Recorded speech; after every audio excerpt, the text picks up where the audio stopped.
Mikä se? Elämä ei ole hassua.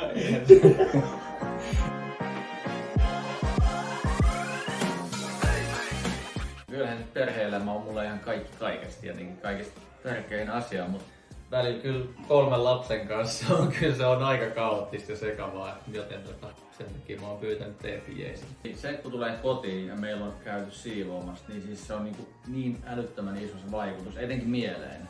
Et sun ei tarvii miettiä niitä asioita, mitkä sua on häirinnyt aikaisemmin kotona. Puhas koti, niin on jotenkin semmoinen puhas mieli myös ja sit siinä on aikaa enemmän perheelle ja myös työjutuille. Tässä on mun toimisto, mä teen tässä töitä, eli sit mä pystyn keskittymään myös duuniin. Niin se on melkein yksi mun lempikohdista, kun mä tuun tai me hakee lapset päiväkodista ja sitten mä sanon niille, että hei, Ana on käynyt meillä, niin sitten tyttö ja poika alkaa fiilistellä sitä, että jes, mennään vaalikaapille. Ja sitten tulee kotiin, niin menee saman tien katsoa sen vaalikaapin, että siellä on kaikki kunnossa. Ja lapsisten kyllä huomaa myös, että kyllä niilläkin tuntuu hyvältä tietenkin, että jos on puhasta ja kivan näköinen koti, missä oleskella.